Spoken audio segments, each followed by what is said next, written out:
Hey guys, thought I'd just do a little catch up on the GS. It is Friday night, just gone 11 o'clock I do believe. I've had a right busy day today. It's been fantastic. As you've seen, I've just done the video on Dan's bike. I may have fell asleep for an hour as I was doing that. So now I'm wide awake, you know. It's ridiculous. My sleeping pattern's terrible. So I thought I'd come up here and start cleaning up and get the shed ready for the weekend. All the work on the GS.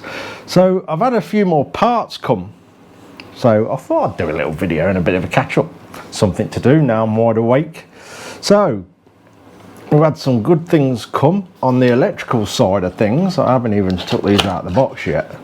So we have a little Cosso Speedo. Thought I'd go for the really small ones because I have a plan with a bit of a sort of a dash, as you want to call it that, on the bike. So these are right pretty. It's got a protective screen on there if it looks a bit dull. So yeah, so we've got that. I've gone for white face ones because I think the bike's going to be white. Also got a little rev counter, same style. I won't take that one out of the box. I'll leave that one in. As you can see that, I think it's a bit glary with the camera light. Yeah, these are very nicely made, these are. It's got all the fitting kit in there and wheel sensors, but we're not going to use them. I say we're going to make our own little dash for it, for both of the clocks. I'll leave that like that for now. So I'm not using the wheel sensor that comes with the Speedo because we have a little GPS unit. Now I think they're quite a nice looking unit. I have used one before and they're fantastic, and it eliminates wires trailing everywhere and keeps things nice and neat. So I've sort of got some ideas in my head. So there's the little GPS unit, which has got to be on show obviously.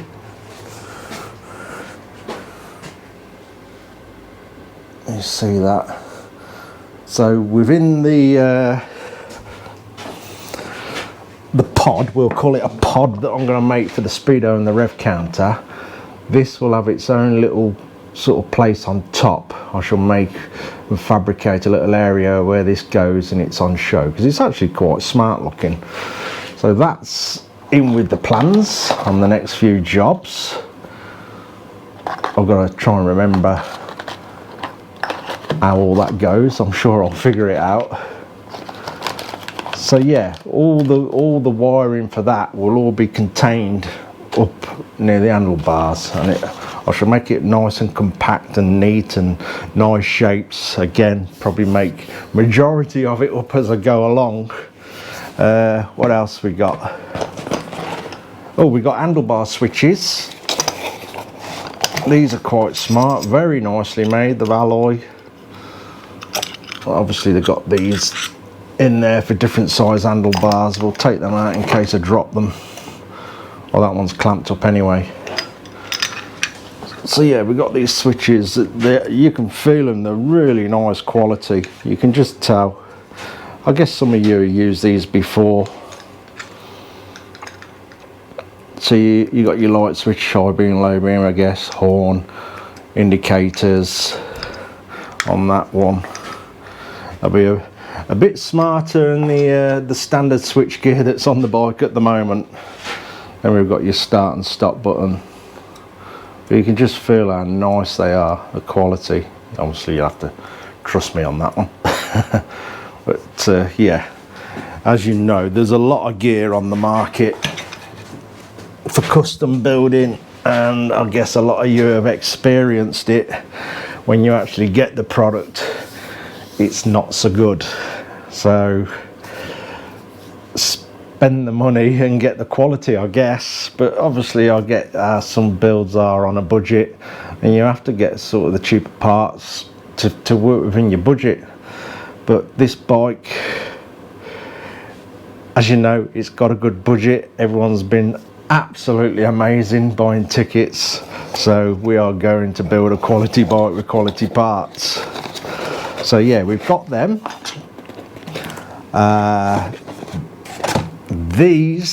One of these I've been waiting to try out for a long time. I've seen a few people using them, saying they're absolutely fantastic, and I've been meaning to try one out for ages. I thought, perfect opportunity on the GS. So this is a Motogadget unit blue.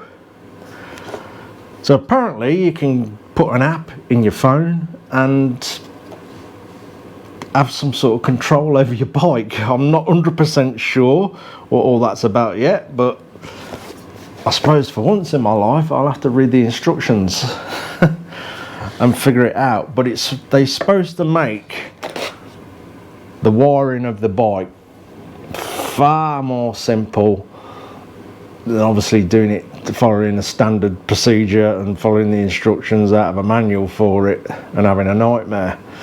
As I know wiring's not the favourite job of many people. It's not my most favourite job either. So apparently the Motogadget unit makes it really simple, cuts down on a lot of wires and the fuse box and all sorts of other things.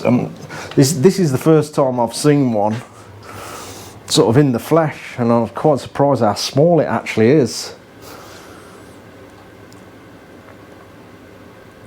So I'm really looking forward to, obviously this will be later on in the build when we use this, but I'm really looking forward. So you got all these little outlets here.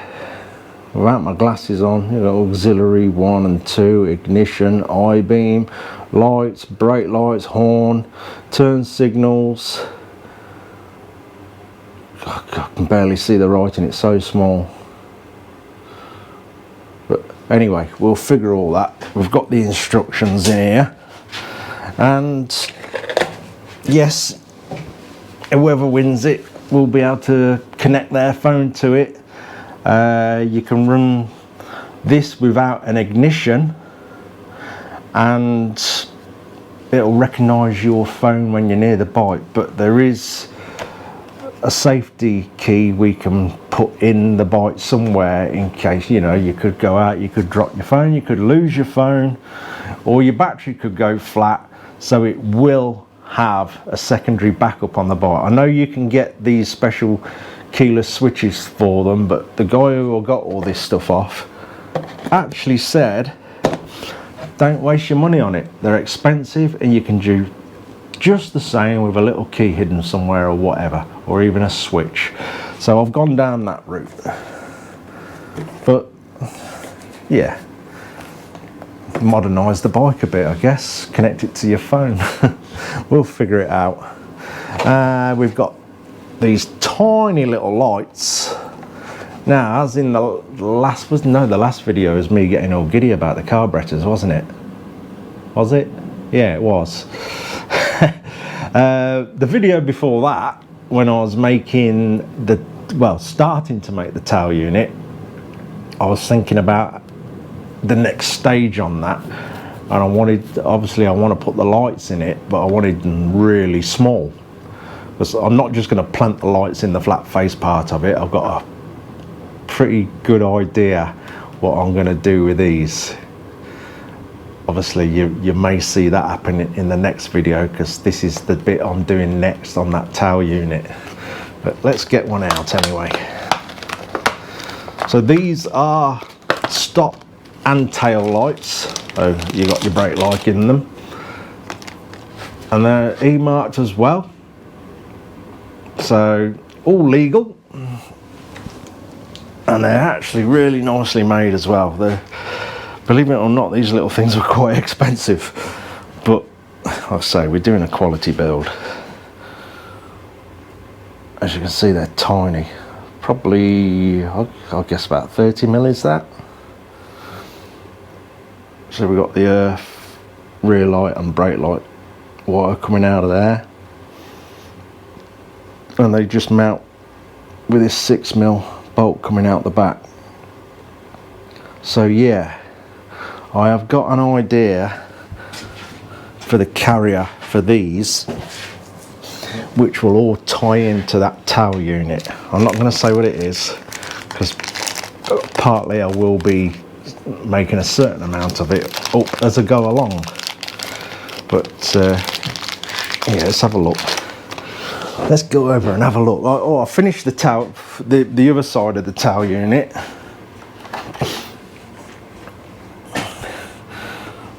Turn the light round. Is that going to make it better? So yeah, I've done that late one night in the week, just finished it off so we could get straight on with the idea I've got with the rear lights. And I think it's going to work out really smart. It'll certainly be different anyway. It will. I'm looking forward to that. So that's going to be the next video. As I say, I've come up here stupid o'clock at night to get all the shed ready so I can get straight on it in the morning, and I'm quite excited about doing that bit. So yeah, it's good. Like I say, it's going to be the design I've sort of got in mind for the lights next, and then I think we'll be going, probably that'll be in the following video, because the idea I've got for this is going to take me quite a while. Then we'll go for the panels, so it all looks fitted nice coming from the tank and up the side and stuff like that. Again, we'll make that up as I go along. As you can see, I've sort of left the carburetors on because I'm quite sad. I've been enjoying looking at them on the bike.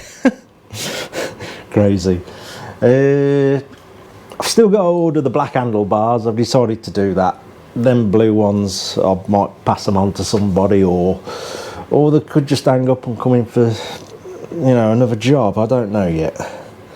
So yeah, so when I come to do the speedo, the rev counter and stuff like that, the little GPS unit, I'll probably be making a nice cover over that top yoke so it all looks part of it, it all looks one. Again, I've got basic plans in my head that I'm going to do. I see some of you have mentioned that the headlight seems to stick out quite a bit. And I absolutely agree with you. When I'm doing the editing and I'm looking at stuff, some of the things look so different on camera. It's really frustrating. And I've messed about with the camera settings. Let's go back over here.